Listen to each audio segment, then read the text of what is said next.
O presidente da Xunta sostén que o último treito da autovía que une Lugo e Sarria será un eixo estratégico de conectividade e seguridade. Asegura que beneficiará a 8.000 usuarios diarios que fan este percorrido. O titular do Goberno galego, Alfonso Rueda, estivo esta mañá en Lugo coa conselleira de Vivenda e Planificación de Infraestructuras, María Martínez Allegue, na licitación das obras do segundo e último tramo da autovía que unirá Lugo e Sarria á AG22. Rueda destacou que esta actuación suporá sumar un novo eixo estratégico de conectividade en Galicia. Obra importante e, sobre todo, o cumprimento dun compromiso. Eu recordo, efectivamente, cando, a finais do 22, como recordaba o vídeo, estábamos poñendo en servicio este primeiro tramo da autovía e xa había esa reclamación naquel momento de facer o que agora convertimos nunha realidade, que era continuar para facer este segundo tramo de autovía e, polo tanto, vertebrar todo o sur da provincia de Lugo.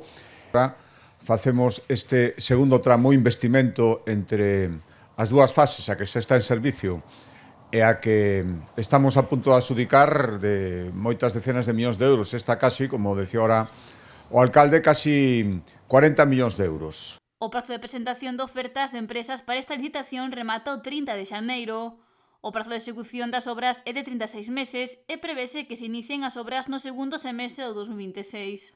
Colaboren a mobilidade e o tráfico importante, máis de 8.000 vehículos, que pasa por aquí todos os días. Non só en canto a comodidade, non só en canto a rapidez, sobre todo en canto a seguridade. Creo que as vantaxes entre ter unha carretera convencional, como había no seu momento, ata chegar unha autovía, como vimos chegar cando estén rematados, creo que é un paso importantísimo, que ademais engade, efectivamente, recordaba a conselleira, a outros investimentos e infraestructuras que estamos facendo na provincia de Lugo. Pois hai poucos días, varios que estades aquí, estivestes tamén na presentación da variante de Viveiro, por fin, despois de moitos anos. Este esforzo en novas obras virá acompañado dunha política de conservación rigorosa para que se destinará en 2026 unha cifra récord de 71,6 millóns de euros destinada a manter os 5.500 km de rede viaria autonómica nas mellores condicións.